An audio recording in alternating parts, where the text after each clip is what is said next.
나와 함께 하시는 성령, 영원히 영원히 주의 이름 성축하라. 영원히 주의 이름을 성축하라. 영원히 주님의 이름을 찬양하라. 주님 홀로 영광하시옵소서. 아버지의 놀라우신 뜻이 오늘 우리에게 이루어지게 하시고 온 땅에 이루어지게 하시옵소서. 주의 영광이 온 땅에 가득하게 하소서. 주님, 그래서 온 땅에서 주님이 홀로 높임을 받으시기를 바랍니다. 아멘. 아멘. 할렐루야. 할렐루야. 우리 하나님께 영광과 찬양과 존귀와 능력을 영원토록 올려드립니다. 아멘. 아멘. 아멘. 할렐루야. 감사합니다.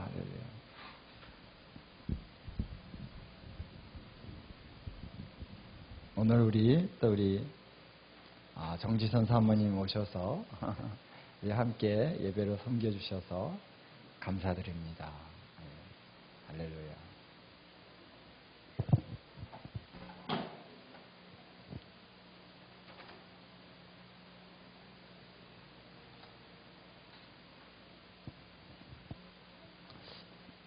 자, 어제 우리 저녁 세션 마치고 저녁 세션 또 하나님 놀라운 시간이었습니다. 주님께서 영광 가운데 우리를 또 만나주시고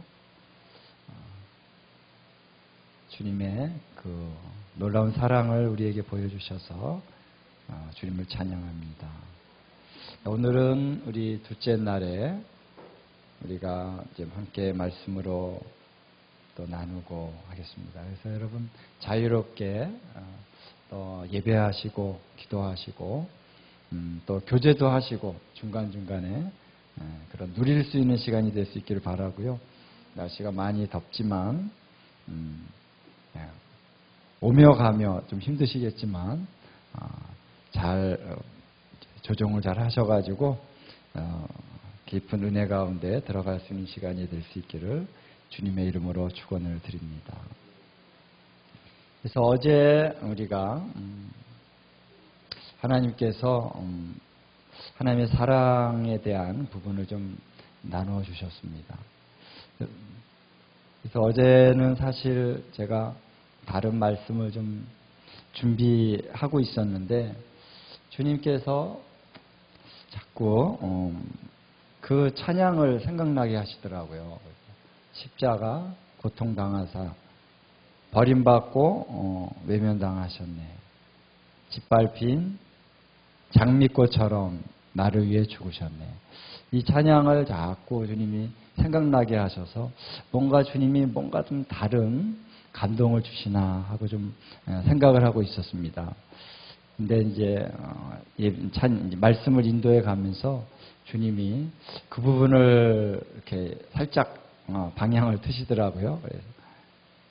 그래서 주님이 좀 뭔가 이렇게 방향을 트실 때가 있습니다. 왜냐하면 성령님이 주관하시는 거니까. 제가 뭐 어떤 원고도 준비 안 했지만은 어떤 방향성을 가지고 이제 말씀을 들고 서지만 주님께서 인도해 하실 때가 많이 있더라고요. 주님이 이끌어 가실 때 딱 주님을 따라가면 주님께서 역사하십니다. 할렐루야. 그래서 어제 그 찬양 우리가 찬양 잘하는데요. 그 찬양이 번역이 참 잘 됐는데 마지막 부분에서 번역이 조금 달라요. 나를 위해 죽으셨네. 제가 볼 때도 영어 가사를 이렇게 보면은 굉장히 좀 이렇게 의미가 많아요. 그래가지고 그거를 이 한국말로 다 하려면은 이 음절이 안 되더라고요. 그래서 그 영어 가사가 You took the fall. 당신이 죽음을 취하셨습니다라는 거죠. 그러니까 예수님께서 십자가에서 사실은 돌아가시지 않을 수도 있었는데 우리를 위해서 그분이 죽음을 취하신 것이지 그냥 할 수 없이 죽어가신 것이 아닙니다. 그렇죠? 자발적인 죽음이었습니다. 그래서 You took the fall and thought of me. 영어로 말하면 thought는 이제 think의 과거형이죠. And thought of me. 나를 생각하셨습니다. 죽음을 취하시면서 그리고 나를 생각하셨다는 것입니다. 어디서? 그 죽으시는 그 현장에서 예수님이 나를 생각하셨다. 그리고 above all, 무엇보다도, 그렇죠? 무엇보다도 나를 생각하셨다는 것입니다. 그 말씀이 여러분 감동되지 않습니까? 옛날에 그 일본 영화 중에 러브 스토리라는 영화인 걸로 제가 알고 있는데 거기 보면 이제 뭐 여러 가지 얘기가 있지만은 어떤 남자가 이제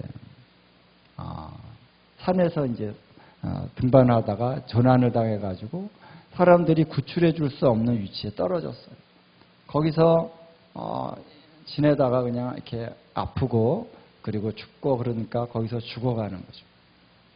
사람들이 그 사람을 이렇게 구출하려고 해도 구출할 수가 없는데 그 사람이 이렇게 막 외치면서 죽었는데 어떤 여성의 이름을 막 외치면서 죽었다는 얘기죠.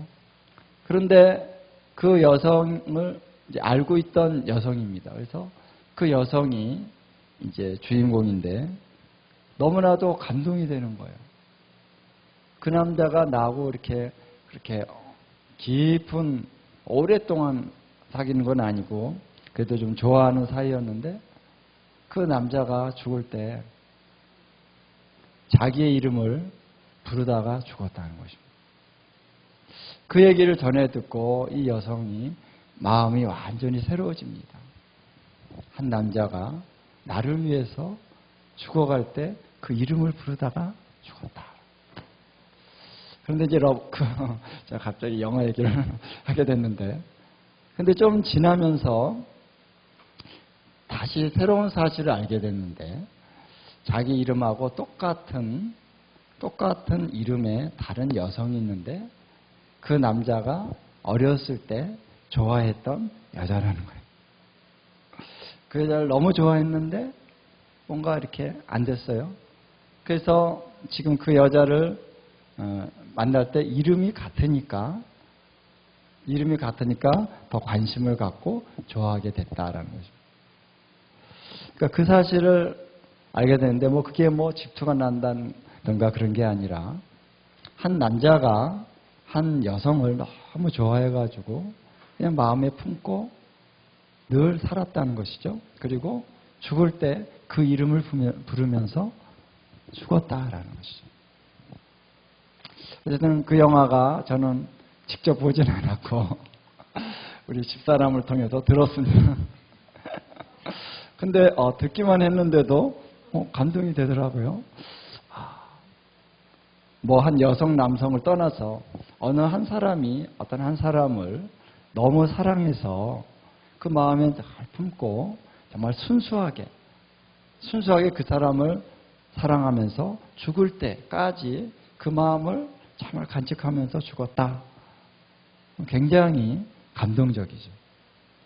근데 저는 그 영화가 좀 생각이 났습니다. 그래서 우리 예수님께서 십자가에 정말 고통 가운데 죽으실 때 나의 이름을 부르셨다는 거죠. 나를 생각하셨다는 거죠.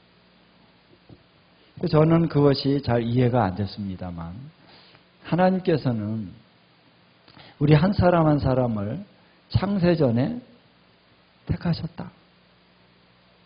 그리고 우리를 그때부터 사랑하셨다는 거죠. 그리고 어느 순간 언젠가 그 하나님께서 그 사람을, 그 영혼을 예수님을 다 만나게 하실 것이다. 할렐루야. 그래서 신부를 불러서 신랑과 함께 다 결혼하게 해주시는 것이 하나님 아버지의 뜻이고, 그 결혼과 동시에 우리가 하나님의 자녀가 되는, 할렐루야. 우리는 예수님의 신부이면서 하나님의 또 자녀가 되는 것이죠.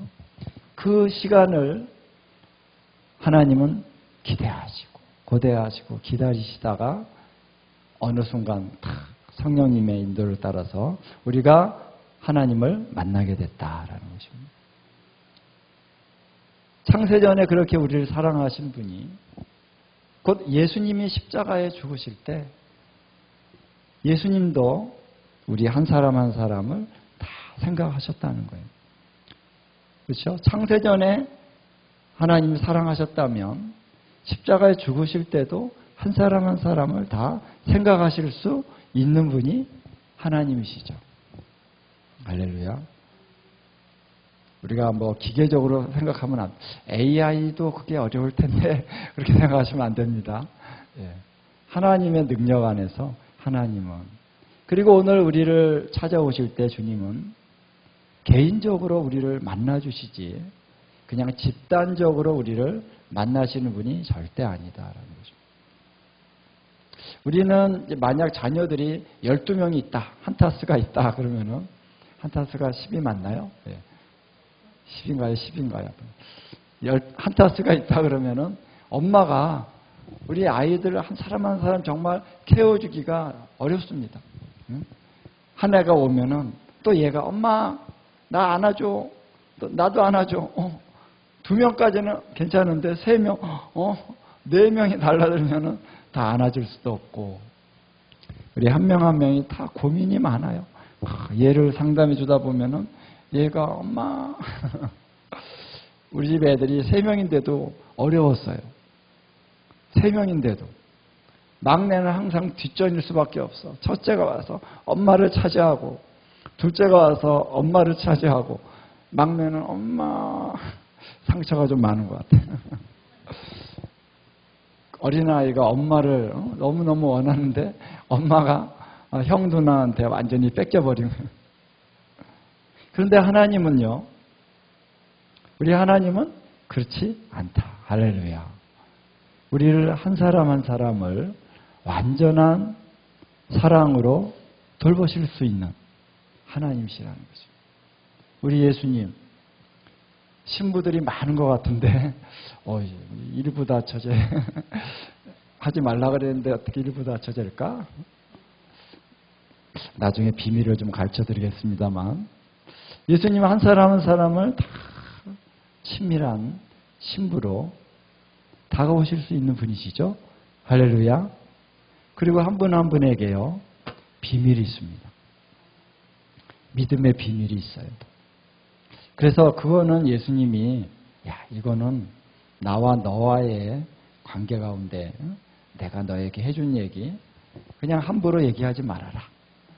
우리는 예수님이 나를 이렇게 얘기했어? 나한테 이런 얘기 말씀하셨어? 막 자랑하고 싶은데 주님은 아직까지는 너와 나의 비밀이야. 이런 것도 있으시더라고요. 지극히 개인적으로 우리에게 찾아오셔서 우리를 구원하시지, 너는 뭐 어디 소속됐습니까? 너는 한국 사람이니까 구원하고, 너는 미국 사람이니까 그런 거 아니잖아요. 그렇죠? 유대인이라고 하는, 태어나서 그냥 할례를 받았으니까 너는 내가 구원해. 너는 할례 안 받았으니까 이런 거 아니잖아요. 그렇죠? 그래서 주님은 우리 한 사람 한 사람이 예수님과의 아주 친밀한 그 친밀함을 오늘 회복하기를 원하십니다. 그래서 그 친밀한 사랑 가운데 오늘 주님이 나를 십자가에서 생각하셨다. 할렐루야. 우리 에스더 자매님, 예수님이, 우리 정지선 사모님, 예수님이, 우리 여자분들만이 아니라 우리 이정 목사님, 예수님이 십자가에서 이 점 정말 사랑의 마음으로 그때 그래서 내가 언젠가 그들과 함께 연합될 날이 올 것이다. 그래서 그 고통을 어떻게 견디셨냐면은 그 앞에 있는 즐거움을 바라보사. 히브리서 12장에 그 앞에 있는 즐거움을 바라보사 십자가를 어떻게 해요? 견뎌내셨다. 할렐루야. 사랑 때문에. 그래서 예수님께서 우리를 그렇게 사랑하신다는 것입니다. 자, 근데 오늘은 신부가 누굴까라고 했을 때 예수님이 사랑하시는 신부가 나 한 사람이라고 적용을 하면은 사실 이 성경의 말씀을 해석하기가 조금 어려워질 때가 있어요. 나도 신부요. 우리 한 목사님도 신부시고, 우리 강 집사님도 신부시고, 다 신부면은 그러면은 신부가 몇 명이야? 근데 성경에서는 신부가 하나라 그랬거든요. 단수로 나옵니다. 나의 신부, 나의 아내. 하나입니다. 근데 너무 많아요.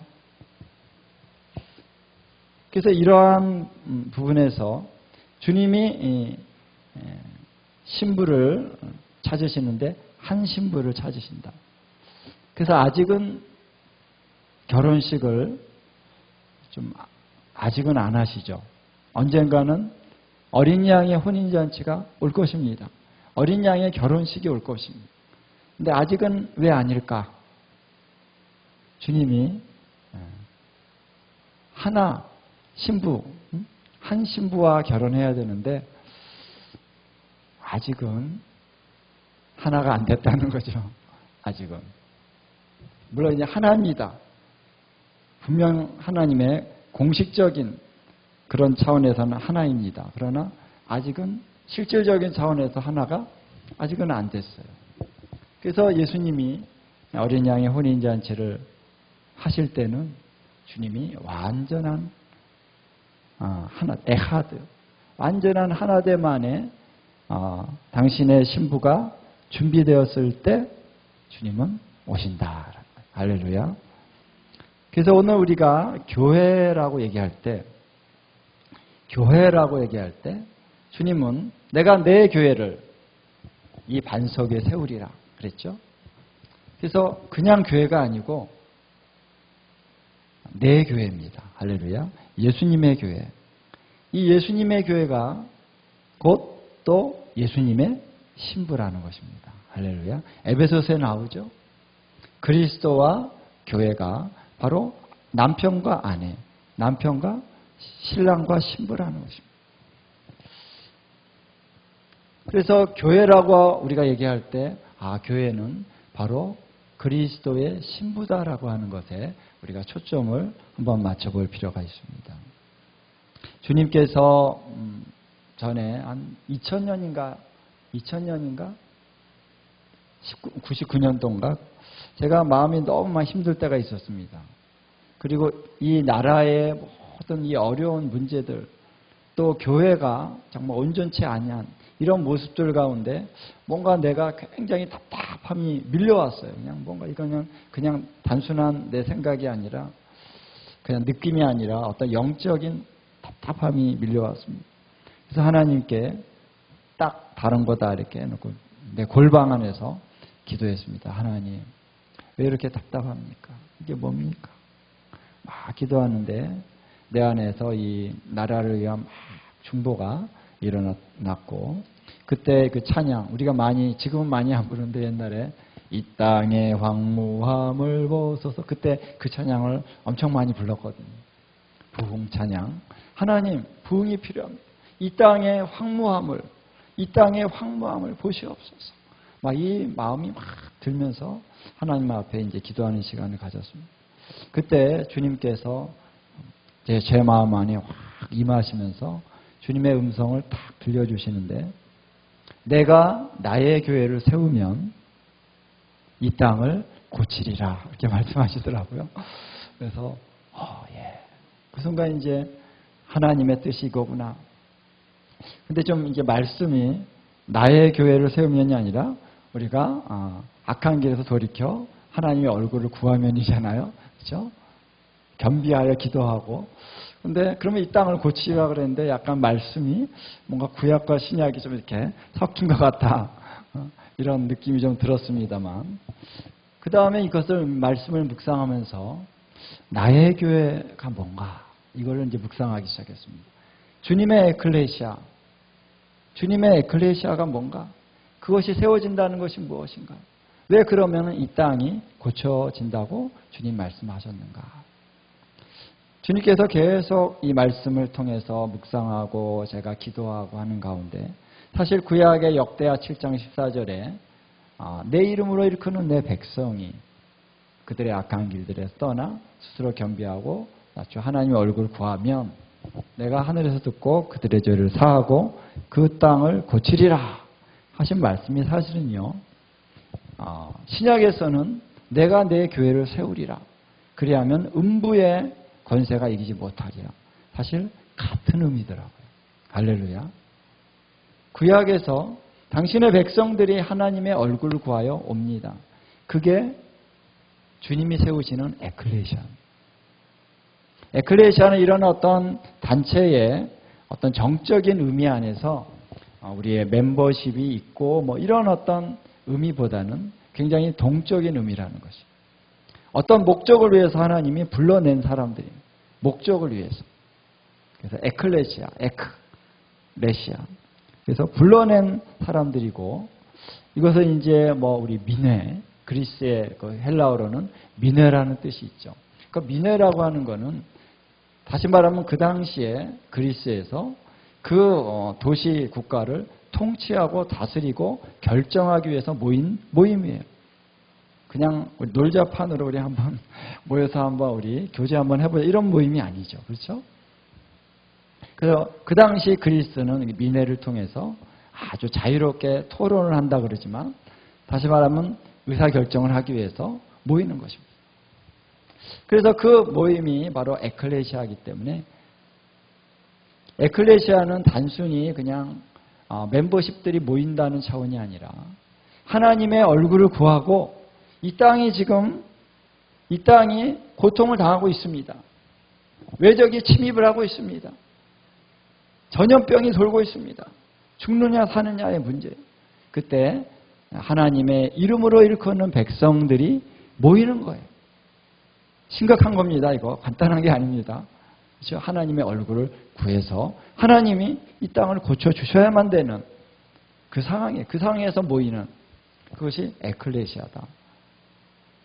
그래서 물론 그렇지 않은 상황에서도 우리가 꼭 위기 많은 우리 교회라고 얘기하는 건 아니지만 어쨌든 이 교회라고 하는 것은 특별한 목적이 있는 그런 모임이라는 것입니다. 그래서 그러면 나의 교회를 세우면 이 땅을 고치려 하셨는데 교회가 무엇일까? 교회가 무엇일까? 그래서 교회라고 하는 것은 우리 마태복음 16장에 보니까 나의 교회를 세우면 음부의 대문이 이기지 못하리라. 그래서 대문, 게이트. 음부의 게이트가 있다. 게이트는 뭐냐면 거기서 사람들이 모여서 중요한 의사결정도 하고 중요한 모임들을 하는 곳이 성문이었습니다. 그 당시. 그 음부의 성문에서 그들이 어떤 결정을 하고 그렇기 때문에 이 성문이라고 하는 어떤 권세라는 의미가 있는 것이죠. 그런데 왜 교회를 음부의 그 게이트, 음부의 성문이 음부의 권세가 왜 교회를 이기지 못하느냐? 왜냐하면 조금 다른 의미로 교회는 하나님의 킹덤의 대문이다라는 거예요. 할렐루야. 킹덤의 대문을 열 수 있는 권세가 있다는 것입니다. 교회가 곧 그 킹덤의 권세라는 거예요. 하나님 나라의 킹덤의 능력과 음부의 세력과 누가 이깁니까? 누가 더 셉니까? 하나님의 킹덤 더 강력하죠. 근데 하나님의 킹덤에 그 문을 열 수 있는 그 천국 열쇠가 어디 있다? 교회에 있다. 그러니까 하나님의 킹덤 안에서, 하나님의 킹덤에서도 그 게이트에서 의사결정이 이루어진다는 거죠. 거기서 군대가 소집되고 군대가 파견되고 하나님의 나라가 싸울 때 이 교회 에클레시아가 그 중심적인 역할을 해서 이 대적의 성문을 파쇄할 수 있다라는 것입니다. 그래서 교회는 강력한 권세가 있다라는 것입니다. 하늘의 문을 열 수 있다. 처음에 저도 천국 열쇠 얘기하니까 어떻게 생각했습니까? 천국 열쇠. 내가 예수 믿고 구원받을 수 있는 열쇠가 교회에 있다. 이렇게 생각을 했습니다. 근데 성경을 보니까 천국의 열쇠들이더라고요. 복수형입니다. 복수형. 이상한데? 구원받을 수 있는 그 문은 하나인데 구원이 하나지 뭐 구원이 둘입니까? 그렇죠? 문 하나만 열면 되는데 구원받을 수 있는 문 왜 열쇠 드릴까라는 하나님의 나라에 열어야 될 게 많다는 것입니다. 많아요. 하늘의 문을 열면 많은 문들을 열어야 됩니다. 재정의 문도 열어야 되고요. 그렇죠? 킹덤의 재정, 킹덤의 영광, 킹덤의 사랑, 킹덤의 예배. 여러분, 하나님 나라에 엄청나게 많습니다. 예수님이 하늘과 땅의 모든 신령한 복과 땅에 기름진 복들을 주실 수 있습니다. 여러 가지. 그러니까 열어야 될 게 한두 가지가 아니에요. 그래서 킹덤의 열쇠들을 주시리라. 그래서 성경에 보면 우리가 좀 이제 개혁 성경에 보면 좀 이 복수 단수 이런 거 정확히 표기 안 하고 뭐 여러 가지 뭐 영인데 그냥 영혼이라고 그러고 막 두리뭉실하게 번역한 게 참 많습니다. 그래서 이 영어 성경도 이제 킹제임스 버전이나 아니면은 뭐죠 이제 히브리어 헬라어 원어 성경을 보면 정확히 나올 거 아닙니까? 그래서 원어를 보면은 의미가 좀 더 분명하고 또 의미가 달라지는 경우도 있습니다. 그래서 원어 성경을 공부를 해야 됩니다. 여러분 뭐 목사님들만 하는 게 아니라 우리 모든 분들이 다 하셔야 돼요. 왜? 내가 성경을 잘 이해해야 되니까. 그리고 이제 뭐 우리 목사님들이나 우리 신학자들은 좀 전문적으로 더 깊이 연구하시는 분들이 있으니까 그분들의 또 어떤 책이나 글들을 또 잘 참조할 필요가 있죠. 그래서 여러분 천국의 열쇠들을 주셨기 때문에 오늘 교회는 이 땅에서 이 음부의 세력을 완전히 제압할 수 있는 권세와 능력이 있습니다. 할렐루야. 그러면서 우리 마태복음 18장을 한번 보겠습니다.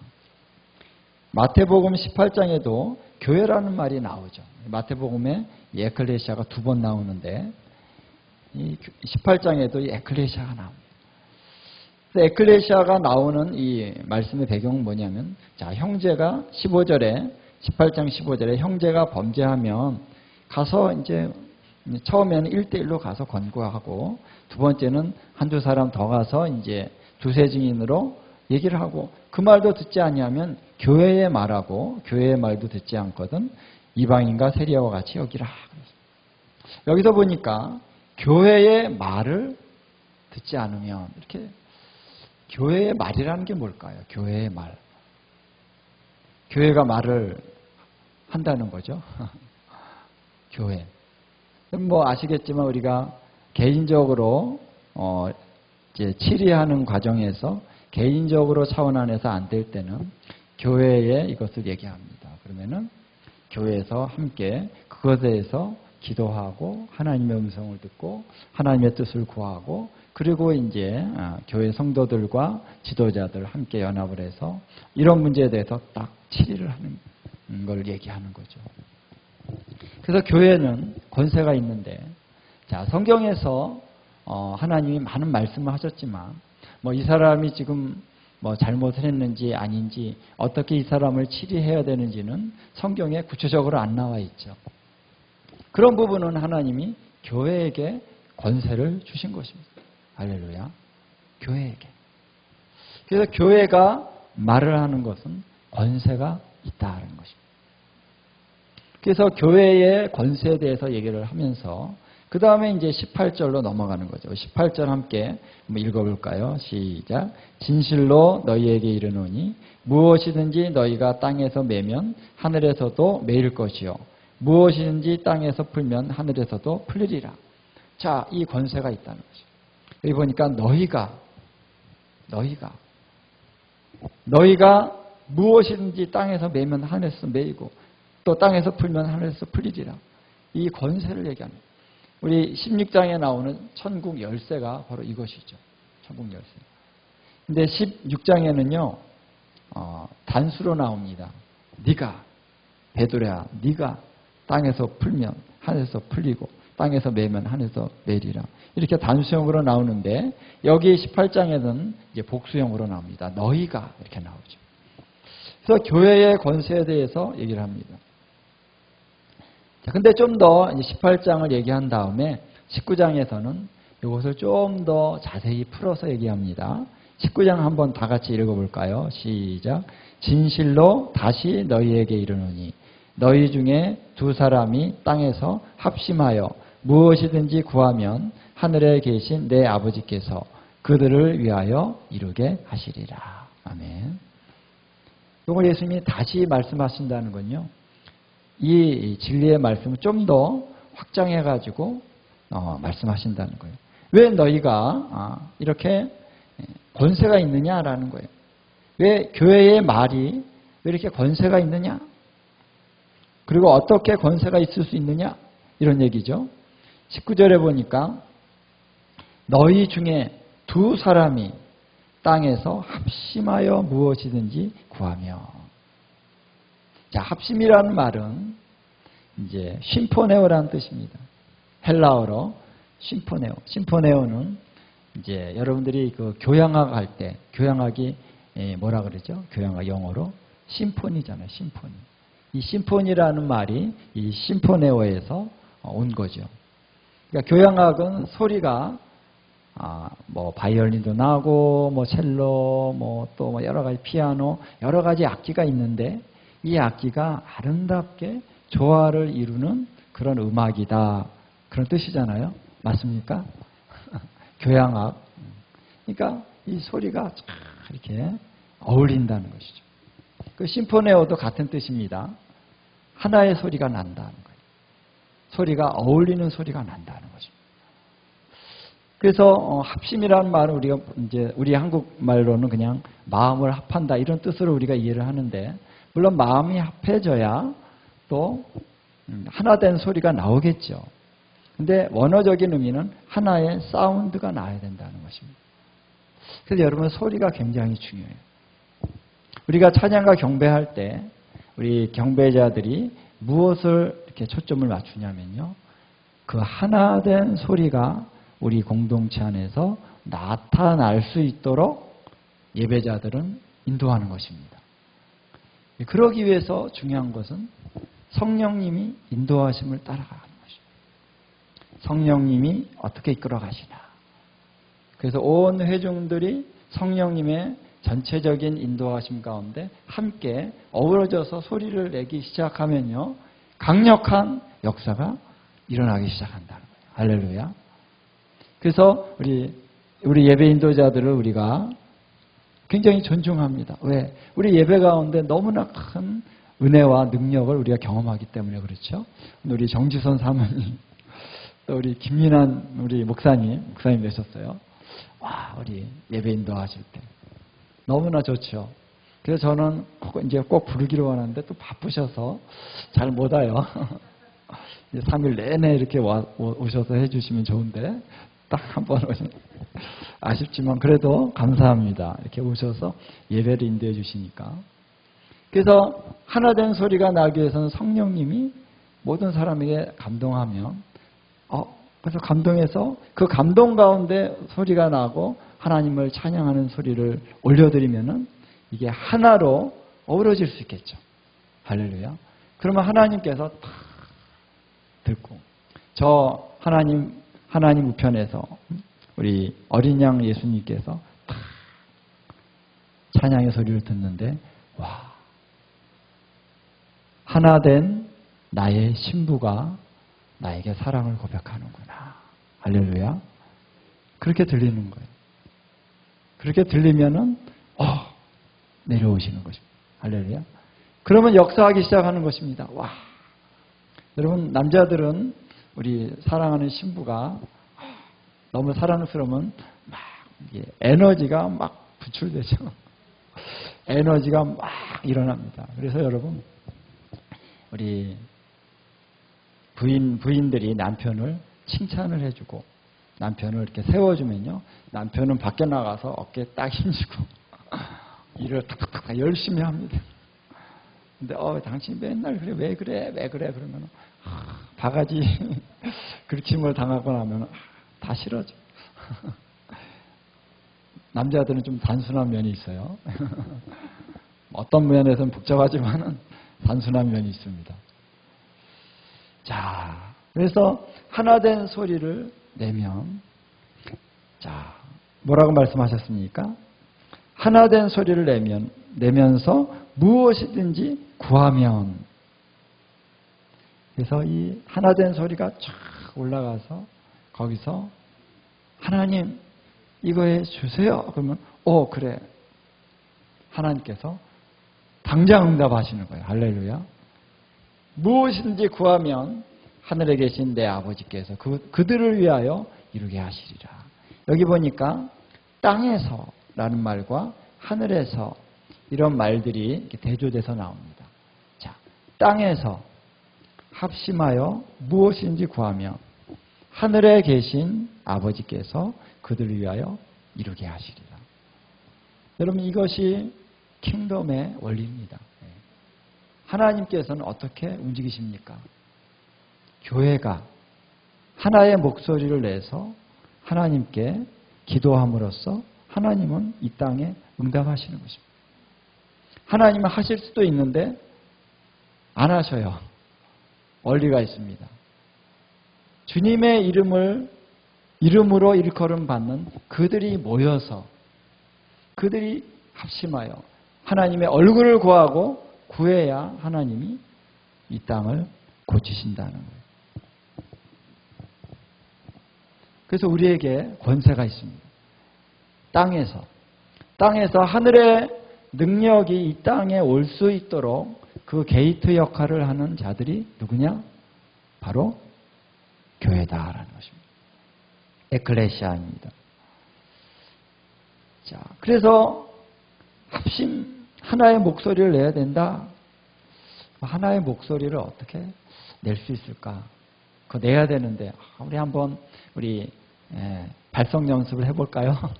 발성 연습 해보고 우리 찬양 한번 맞춰볼까요? 어떨 때는 진짜 연습할 때 참 맞춰보는 게 필요합니다. 우리 예배팀들이 안 맞추고 하는 것과 맞추고 하는 게 좀 다를 수 있는데 어떨 때는 잘 맞췄는데도 실전에 들어가서 예배를 인도하다 보면 왜 이렇게 안 맞아? 왜 이렇게 안 맞아? 영적인 차원이 있는 거죠. 그래서 20절에 보니까 여기 20절은 왜냐하면 가르 또 영어로 for라고 하는 단어가 있습니다. 왜냐하면 왜 하나의 목소리를 내서 구하면 하늘의 아버지께서 이루게 하시느냐? 왜냐하면 비밀이 있는데 두세 사람이 내 이름으로 모인 곳에는 나도 그들 중에 있기 때문이다. 이렇게 말씀하십니다. 자, 여기에 비밀이 있습니다. 두세 사람이 예수님의 이름으로 모인 곳에 예수님도 그들과 함께 있다라고 했는데 여기서 좀 의미를 좀 더 우리가 분명하게 말씀하는 것은 내 이름으로라고 하는 것은 into my name입니다.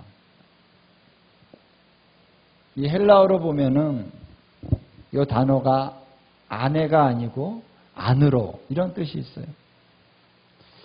그래서 내 이름 안으로 모인 곳에 내가 그들 중에 그들 한가운데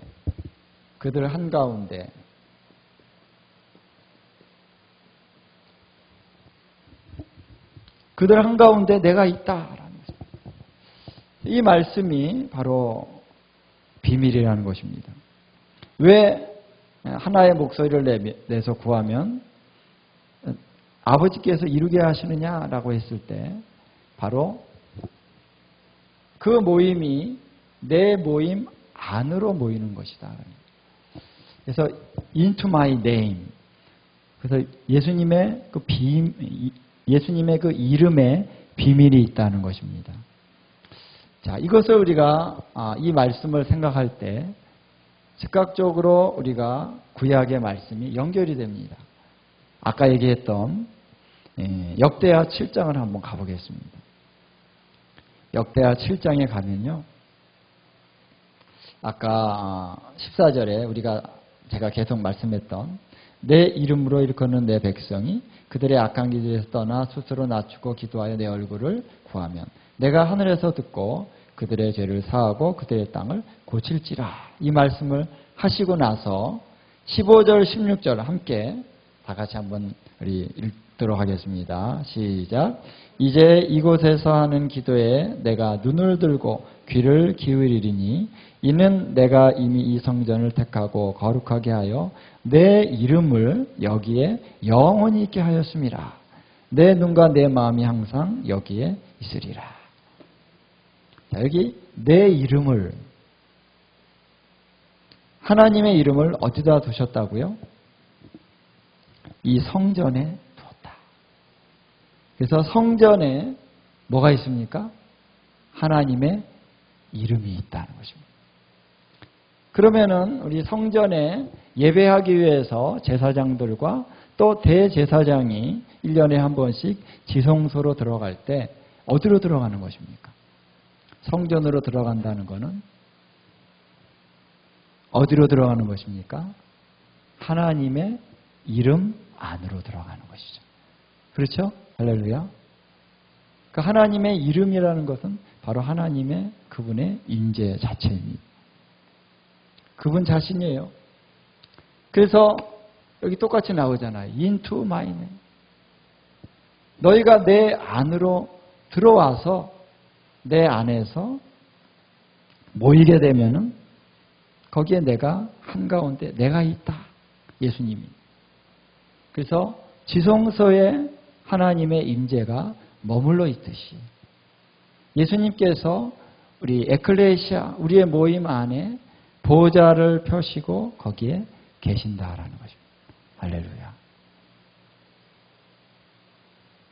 이게 에클레시아입니다. 여러분, 에클레시아는 그냥 우리 믿는 사람들이 단지 모이면 에클레시아가 일 수도 있고 아닐 수도 있어요.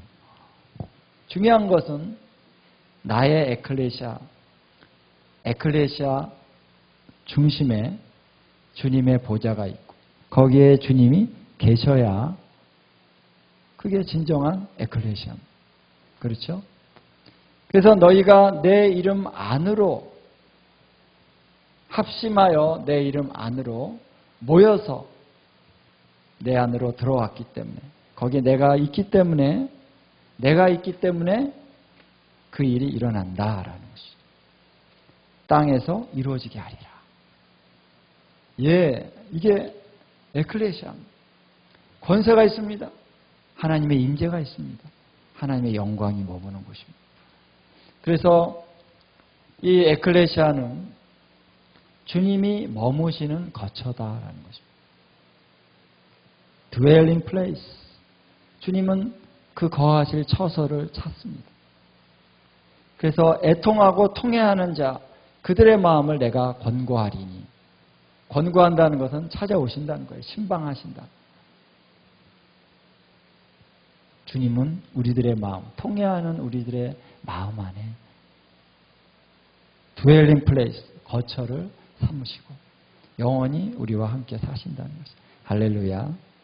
그러나 또한 개인적인 차원만이 아니라 우리 공동체, 교회가 하나로 연합이 되면 하나의 목소리를 우리가 내는 그 연합 안에 우리가 하나가 되면 예수님이 오십니다. 할렐루야. 우리 안에 거기에 계신다. 예수님이 계시기 때문에 예수님이 그래 무엇을 원하니? 우리가 이걸 원합니다. 이 나라를 하나님 회복시켜 주십시오. 그래?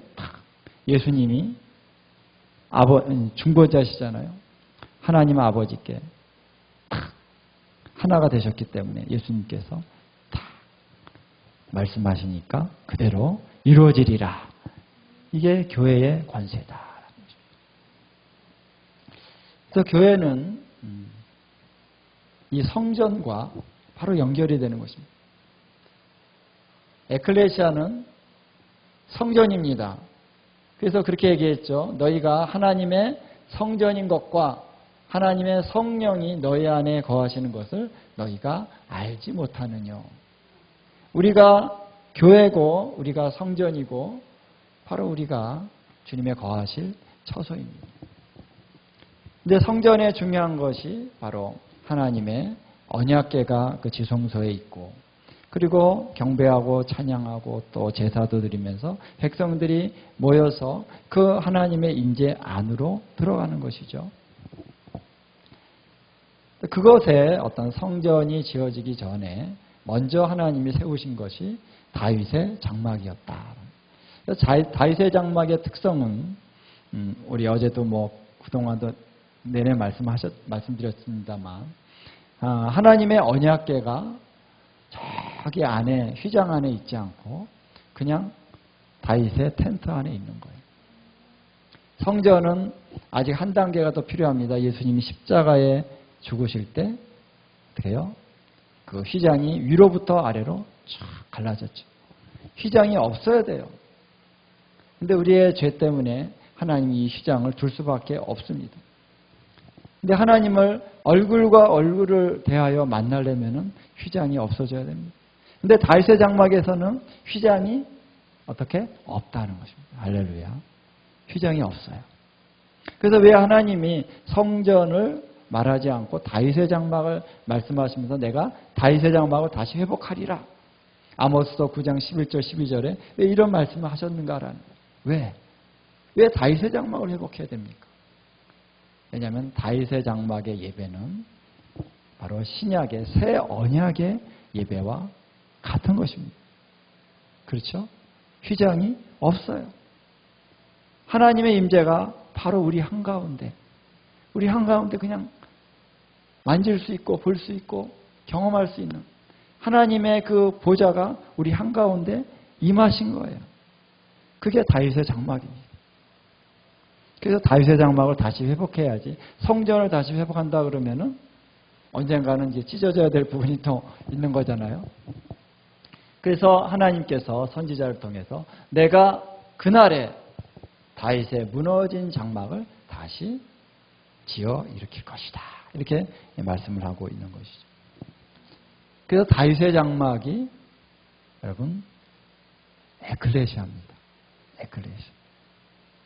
그래서 사도행전 어제 말씀을 좀 나눴는데요. 사도행전 15장 16절로 18절 이 말씀에 아모스서 9장 11절 12절을 인용하죠. 그래서 이 사도행전 15장의 말씀을 전후 문맥으로 쭉 풀어보면은 바로 우리가 그 당시에 우리 이 초대교회 교회가 또 이방인의 복음을 전했던 이방인의 교회 함께 모였잖아요. 그 이방인의 사도와 유대인의 사도들이 함께 모였습니다. 우리가 뭐냐면 우리가 바로 에클레시아다. 아니 우리가 다윗의 장막이다라는 것입니다. 우리가 다윗의 장막의 회복의 바로 실체가 우리 에클레시아다라고 하는 그런 의미를 사도행전 15장에서 얘기하고 있습니다. 물론 이거를 좀 구체적으로 이렇게 확실하게 밝혀내려면은 좀 여러 가지 다뤄야 될 부분들이 있습니다. 좀 복잡할 수 있어요. 신학적인 문제도 있고 그 당시에 신학적인 문제도 있고 그 본문 해석의 문제도 있고 그런데 이제 그런 거 나중에 기회가 있으면 하고 지금 그냥 결론적으로 말하면은 초대교회는 자신들이 바로 지금 다윗의 장막을 회복한 차원이라는 것에 대한 자기 인식이 있었다는 것입니다. 그러니까 다윗의 장막의 이 메시지를 딱 얘기하니까 모든 사람이 다 동일했습니다. 그렇죠? 이방인들이 돌아온다. 다윗의 장막이 지금 회복됐으니까 이방인들이 돌아오는 거 아니냐? 오, 오케이. 이방인들이 지금 돌아올 때가 됐구나. 그래가지고 딱 이렇게 합의가 되고 마음이 하나가 돼서 이방인들과 유대인들이 하나가 되는 그런 역사가 있었다라는 것입니다. 자, 그래서 다윗의 장막의 그 아름다운 예배, 아름다운 나눔, 그 연합, 하나님의 임재, 그 하나님의 그 아름다우신 그 성령님의 역사, 거기서 예언적인 예배를 드리고 악기와 이런 것들을 치면서 우리의 사랑을 막 하나님께 올려드리는데, 예언적인 예배라고 하는 것은 하나의 소리를 내면서 하나님 앞에 막 찬양을 드리는 거죠. 그 다윗의 장막의 예배가 곧 우리 에클레시아의 예배입니다. 오늘 우리가 다시 회복을 해야 됩니다. 그렇죠? 우리의 예배가 정말 성령 안에 다윗의 장막의 그 예배와 같은, 초대교회의 그 예배와 같은 예배로 우리가 돌아가기 위한 그런 갈망이 필요한 것이죠. 그리고 그 예배는 천상의 예배다. 어제 우리 말씀드렸습니다만 천상의 예배. 천상의 예배가 지상의 예배와 만나는 것이 다윗의 장막의 예배입니다. 오늘 우리가 그것을 우리가 회복하기를 갈망하고 있는 것이죠. 오늘 우리가 모일 때 바로 천상의 예배를 경험해야 될 줄로 믿습니다. 우리의 갈망입니다. 할렐루야. 그래서 주님이 이제 이 마지막 때 하나의 큰 부흥을 일으키시는 하나의 초점은 뭐냐면요, 바로 천상의 예배가 이 땅에서 이루어지는 것입니다. 정말 하나의 목소리로 에하드된 그 예배, 거기에 예수님이 오시는 것입니다. 예수님이 오시면 어떤 일이 일어날까요? 예수님이 인자와 같은 이가 딱 예수님이시잖아요. 딱 나타나니까 사도 요한이 막 쓰러졌습니다. 다니엘도 쓰러졌습니다. 사도 요한은 예수님을 얼마나 사랑하고 예수님을 제자로서 예수님 따라다녔고 성령의 능력도 받았고, 그리고 오랜 세월을 지나면서 하나님을 신실하게 섬겼던 그 노사도, 당시에 노사도잖아요. 그 선지자잖아요. 근데 예수님이 나타나니까 그냥 넘어졌어요. 주님의 인재의 영광이 얼마나 큽니까? 오늘 우리 주님께서, 예수님이 그와 같은 수준으로 오늘 우리에게 임하시면 어떻게 됩니까? 우리가 다 막 넘어질 겁니다. 막 쓰러질 겁니다. 그렇죠? 구약에도 보면은 성전을 이렇게 하나님 앞에 올려드릴 때 하나님의 영광이 확 임하니까 제사장들이 서서 섬길 수 없었더라. 하나님의 영광 임재가 너무 강하니까 서서 섬길 수 없었다는 게 뭡니까? 쓰러졌다는 것이죠. 쓰러져서 섬기는 거예요. 왜? 그분의 영광의 임재가 너무 강력하게, 또 그분의 사랑이 우리의 마음 깊은 곳을 터치하십니다. 우리의 그 마음 깊은 곳까지 다 드러납니다. 드러남이 또 부끄러움도 될 수 있지만, 주님은 단지 드러내서 부끄러움을 주려고 하는 것이 아니라 사랑으로 만지시는 거죠. 우리의 심령 깊숙한 곳을 만지십니다. 치료하시고 회복하시고 그 사랑으로 우리가 완전히 채워집니다. 그래서 여러분, 구약의 그 예배의 장면들을 좀 더 이렇게 우리가 하나님의 사랑의 마음을 가지고 이렇게 읽어보면요, 그때 하나님의 임재가 얼마나 강력했는지, 우리가 이렇게 이런 경험을 하다 보니까 그때 이제 다윗 시대에 하나님이 임재하셨을 때 얼마나 그 자리에 하나님의 은혜와 선하심과 인자하심이 막 얼마나 충만했는지 좀 상상이 갈 수가 있죠. 단지 무섭고 그런 하나님만이 아니라 그 하나님의 임재 가운데 이스라엘 백성들이 너무 좋아한 것입니다. 또 시내산에서 하나님께서 그런 말씀을 하시잖아요. 장로들을 이렇게 딱 오라 그래가지고 하나님께서 그들을 시내산에서 가니까 청옥같이 빛나고, 그들이 거기서 하나님의 어떤 임재 안에서 그 사랑을 받았습니다. 경험을 했습니다. 하나님의 임재를 경험했습니다. 그렇죠? 그러니까 구약도 이렇게 보면요, 하나님의 임재와 거기서 그 백성들이 얼마나 큰 은혜를 받고 하나님의 그 영광을 경험하고 이런 것들이 많이 나옵니다. 와, 놀라운 그런 일들이 있었다는 거예요. 시내산에서 또 이스라엘 땅에서 예루살렘에서. 그러니까 그 하나님의 임재의 영광이 정말 수없이 그 땅을 강타하고 또 채우시고 부으시고. 그래서 오늘 우리가 이스라엘 땅에 가면요, 그때 그 하나님의 부으심이 있었기 때문인지 우리 사모님 이제 이스라엘 가십니다. 예, 가셔서 전도도 열심히 하시지만 또 하나님의 그 놀라운 임재를 경험하고 돌아오실 줄로 믿습니다. 할렐루야. 자, 그래서 이 하나님이 에클레시아, 다윗의 장막이, 그리고 그것은 바로 예수님의 신부다라는 것입니다. 신부. 여러분, 이스라엘에서는 결혼할 때 이런 풍습이 있었습니다. 먼저 이제 신랑이 어떤 신부랑 정혼식을 합니다. 정혼식을 할 때는 반드시 이 포도주를 이제 갖고 가게 됐습니다. 그래서 포도주를 딱 그래서 사람들이 있는데 또 증인들도 있고 신부에게 포도주 잔을 딱 떠서 줍니다. 그러면 이 포도주 잔을 신부가 딱 마시면은 오케이, 내가 당신하고 이제 결혼합니다. 우리는 이제 신랑 신부 막 이렇게 성혼식을 하잖아요. 이제 거기서는 이 포도주 잔을 마시면 이제 결정적으로 내가 당신을 맞아들이겠습니다. 신랑으로 맞아들이는 이런 사인인 거예요. 그래서 이제 저도 들은 얘기입니다만 신부들이 약간 장난을 치는 경우도 있답니다. 또 이렇게 딱 마실까 하다가 또 막 다른 얘기하고 그러다가 나의 신랑이 되려면 뭐가 어떻고 그러다가 그럼 신랑이 막 좀 쫄죠. 또 다시 마시려다가 또 긴장감을 주는 것입니다. 언제 마셔? 막 마음이 조마조마하겠죠. 그러다가 어느 순간 딱 마시면 그 순간 감격이 오는 것이죠. 근데 포도주 잔을 마신다는 것이 어떤 의미가 있을까라는 거예요. 오늘 우리는 그것을 잘 알죠.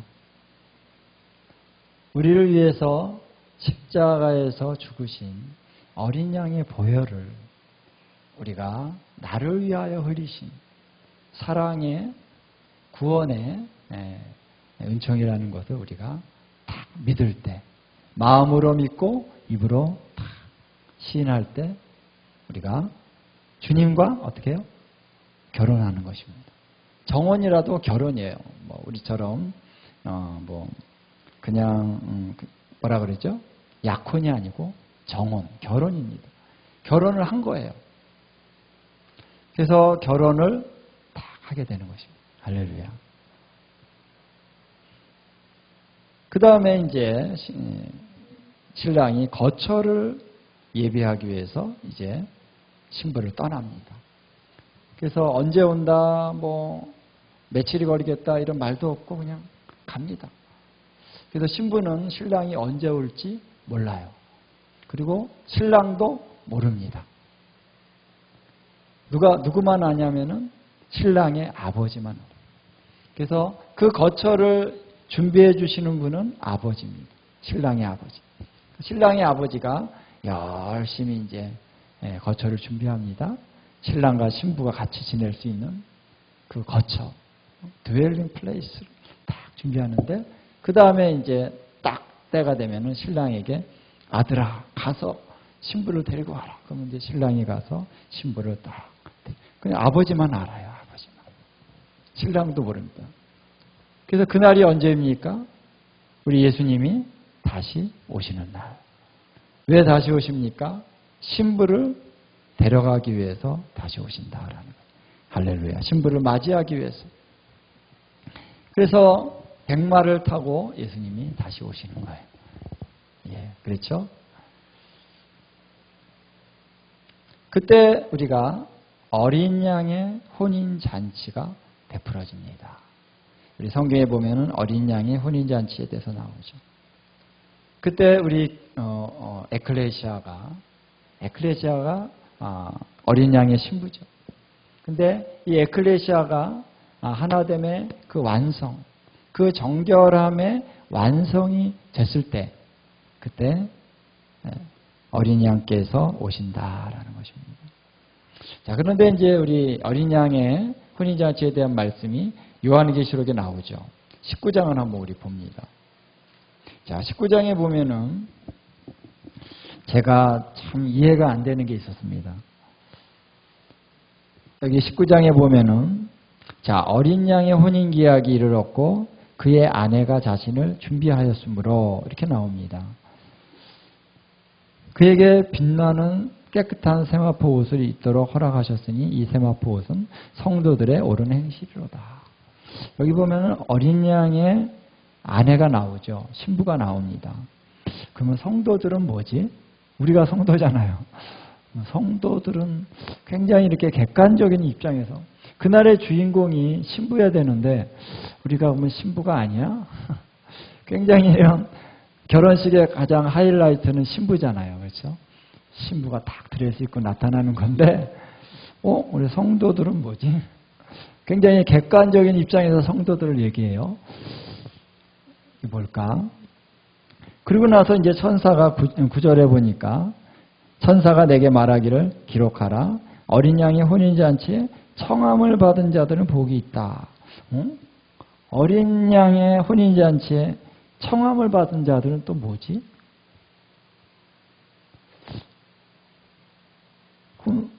내가 지금 어린 양의 혼인잔치일 때면 나는 신부인가?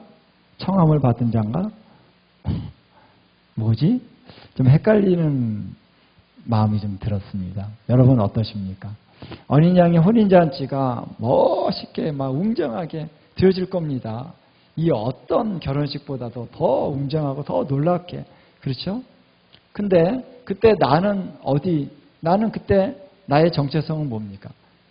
내가 그때 신부로 거기 동참할 겁니까? 아니면은 청함을 받은 자로 내가 딱 동참합니까? 여러분 어떻게 생각하십니까? 이게 이해가 안 되니까 주여 내가 이게 어떻게 이해됩니까? 뒤에 이제 한 구절을 더 한번 보고 한번 말씀을 나누. 22장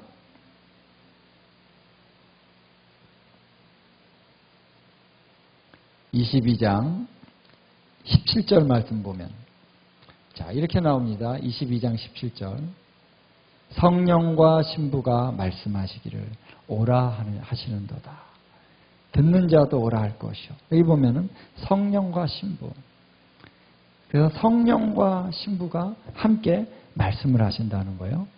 자, 이 모습은 성령과 신부의 완전한 연합적인 미니스트리, 사역을 얘기합니다. 성령과 신부가 하나가 돼서 한 말씀을 하시는 거예요. 오라. 이제는 성령 따로 신부 따로가 아니라는 거예요. 그래서 성령과 신부가 하나가 됐다. 그래서 어떤 분은 이런 얘기를 하더라고요. 자, 하늘에 아버지가 계시고 아들이 누구죠? 예수님이죠. 그처럼 하늘에 어머니가 계시는데 성령님이시고 또 며느리가 있는데 바로 교회다. 이렇게 해석을 하시더라고요. 그래서 그런 말씀은 다른 성경에는 없는데 좀 그럴듯하기도 해요. 그래서 시어머니와 며느리의 연합이다. 뭐 이렇게 얘기를 합니다. 그래서 며느리가 일을 하려면 좀 시어머니의 코치를 좀 많이 받아야 돼요. 그죠? 처음에.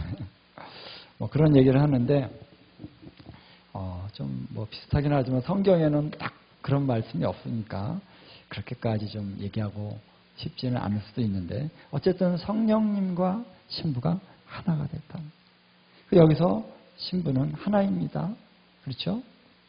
그렇다면은 어린 양의 혼인잔치에 분명히 신부는 하나일 텐데 앞에도 보면 어린 양의 아내가 자신을 준비했다.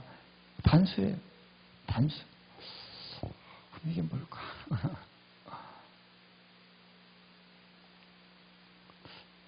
정답이 뭘까? 잘 모르겠지만 저에게 이러한 깨달음 내지는 감동이 왔습니다. 아하, 지금 내가 어린 양의 혼인잔치일 때 우리는 각자 개인적으로 청함을 받습니다. 그렇죠? 우리 집사님, 우리 사모님, 우리 목사님. 그래, 청함을 받은 자는 복이 있다. 그래가지고 그때 이제 하늘에서 예수님이 딱 강림하시면서 죽은 자들이 먼저 부활의 몸을 입고, 근데 다 개인적으로 부활의 몸이 있는 거예요. 그렇죠? 그리고 땅에서 믿는 자들이 휴거돼서 들려 올라가서 공중에서 주를 맞이하게 되리라. 그래서 그 어린 양의 혼인잔치가 뭐 그때일 수도 있고요. 그 이후일 수도 있고, 때도 정확히 몰라요. 저는 몰라요. 근데 어쨌든 그 무렵에 있을 거잖아요. 예수님이 오실 때. 그러면은 딱 어린 양의 혼인잔치에 다 개인적으로 부르심을 받는 거예요. 그래서 청함을 받는 것입니다. 그래서 딱 갔더니 와, 수많은 예수님을 사랑하는 사람들이 있다는 거예요. 그 사람들이 딱 하나로 모이니까 거기서 하나의 신부가 모인 것입니다. 신부가 된 것입니다. 할렐루야. 그렇죠? 우리 에클레시아가 하나의 교회, 순결한 교회, 영광스러운 교회로 딱 모였어요. 거기서 연합이 일어납니다. 하나가 됐습니다.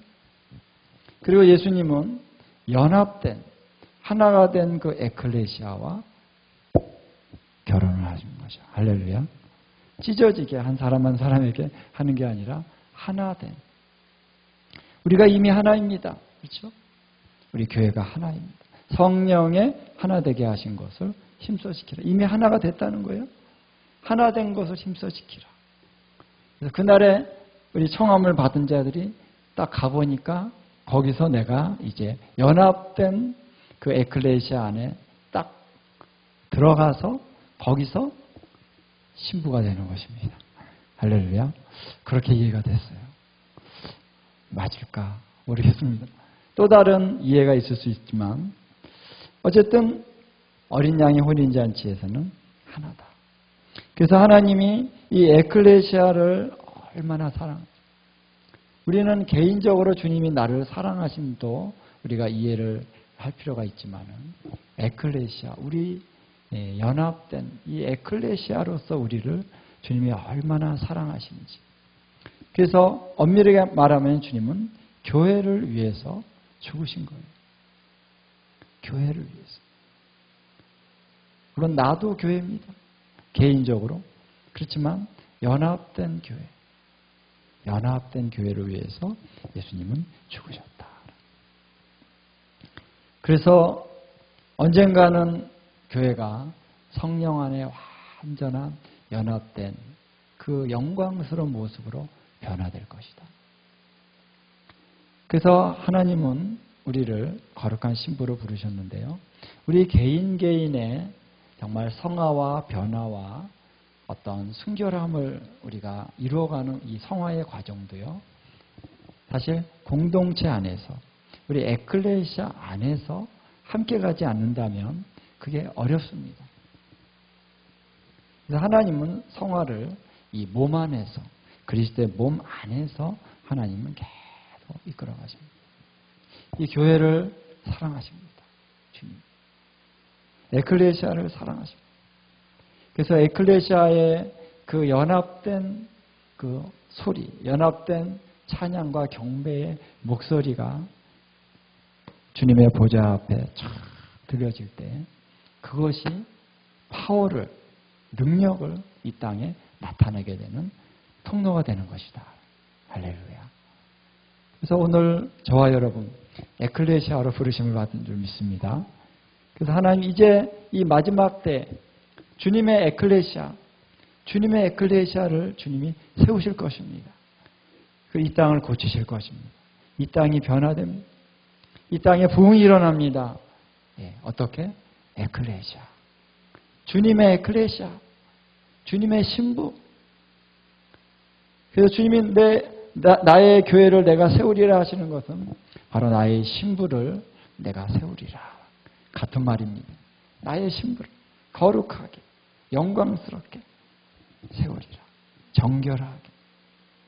또 오늘 이 마지막 때에 우리 주님께서 관심사는, 가장 큰 관심사는 바로 신부라는 것입니다. 신부. 거룩한 신부. 그러면 우리 주님이 그 때가 되면은 오십니다. 신부를 맞이하기 위해서. 아마 예수님은 지금 그 열망이 너무 막 크실 것 같아요.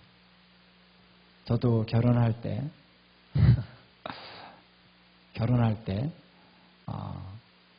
제가 94년도에 우리 아내를 만났습니다. 그래서 나는 올해 안으로 결혼하자. 올해 안으로. 그래서 5월 달에 만나놓고 6개월 정도, 7개월 내로 빨리 결혼하자. 빨리. 근데 우리 집사람 아직 준비가 안 됐어. 내년. 그래서 제가 이겼어야 되는데 졌습니다. 졌지만 1월 달에 결혼했어요. 그 다음에 1월 달에 결혼했으니까 뭐 거의 그해 결혼한 것과 같을 수 있죠. 남자들은 빨리 결혼하고 싶어. 보통 보면 여자들은 굉장히 좀 민기적 막 미루고 그러더라고요. 여러분 한번 경험해 보면은 우리 사모님 웃으시는 거 보니까 좀 그렇죠? 예. 다들 그래요. 두려우니까 뭐 그럴 수도 있고, 아직은 좀 못 믿어오니까 그럴 수도 있고. 근데 남자들은 이미 마음에 결정을 했어. 불이 탑니다. 막. 예수님도 지금 그러십니다. 예수님이 십자가에서 내가 목마르다. 그 목마르다 하신 그 말씀의 비밀이 뭘까요? 내가 신부를 취하기를 목마르게 기다린다. 신부가 준비되기를 목마르게 기다리고 계신다. 그래서 오늘 주님 우리가 준비되게 하시고 이 땅에 주님의 그 신부, 성령님과 완전히 연합된 그 신부 주님 세우시옵소서. 또 오늘 내가 주님의 신부로서 또 주님 나를 드립니다 하는 그런 고백으로 나가는 저와 여러분 될 수 있기를 주님의 이름으로 축원을 드립니다. 우리 함께 좀 우리 기도하면서 이 시간에 우리 주님 앞에 우리의 고백을 한번 드리면서 나갔으면 좋겠습니다. 여러분 아가서에 보면 그런 말씀이 있죠. 내가 너의 목소리를 듣고 싶다. 내가 너의 얼굴을 보고 싶다. 여러분 주님의 이런 고백이요, 이 아가서의 고백이 아주 실제적인 고백입니다. 여러분 한 사람 한 사람을요 그렇게 예수님은 원하시고 찾으시고 그리고 갈망하신다는 거예요. 갈망, 디자이어. 여러분과 교제하기를 주님이 그렇게 원하신다는 거죠. 어떤 특별한 다른 목적이 아니라 그냥 좋으시니까. 그래서 오늘 여러분의 얼굴을 주 앞에 한번 돌려드립시다. 그리고 여러분의 목소리를 우리 예수님을 향해서 함께 우리 올려드리면 좋겠습니다. 우리 찬양하면서 우리 같이 주님 앞에 우리의 목소리로 우리가 나오면 좋겠습니다. 예.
드립니다. 신부손 잡아주시고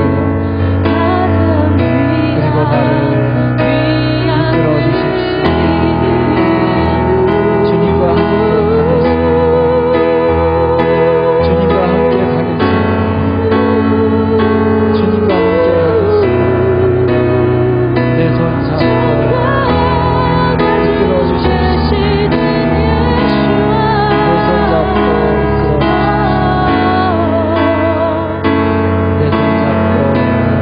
주십시오.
당신의 사랑은 끝없는 사랑이십니다. 당신의 사랑은 점도 흠도 주름 잡힌 것 깨끗하고 순결하고 거짓 없는 완전한 사랑이십니다. 주님, 오늘 우리 심령을 주님의 깨끗한 그 사랑으로 만져주십시오. 우리 안에 모든 두려움과 수치심과 때로는 배신당하며 때로는 거짓말로 우리를 사랑한다고 했던 그 많은 거짓된 말들로 인하여 우리가 상처, 또 나를 사랑한다는 미명하에 나를 강요하고 내게 고통을 주었던 그 많은 순간순간들에 대한 아픔들, 우리 주님의 사랑으로 다 만져주십시오. 다 치유해 주십시오. 회복시켜 주십시오. 주님의 그 완전한 사랑이 모든 두려움을 다 내어 쫓는다 하셨습니다. 우리를 주의 사랑의 완전함 안에 또 우리의 마음을 온전케 하소서. 회복하소서. 그래서 이제 주님, 우리와 함께 사랑의 여정을 가시옵소서. 우리가 주의 손잡고 주님의 그 사랑의 여정을 우리가 같이 출발하겠습니다. 예, 같이 나가겠습니다. 어린 양의 그 혼인 잔치에 주님과 영광스러운 그 혼인 예식에 참여하는 그날까지 우리가 주님과 함께 지속적으로 주님을 따라 가겠습니다. 주님이 어디로 인도하시든지 우리 어린 양 되신 주님만 따라가겠습니다. 주님의 이름을 축복하고 송축하며 이 예수님의 귀하신 그 이름 안에서 기도합니다. 아멘.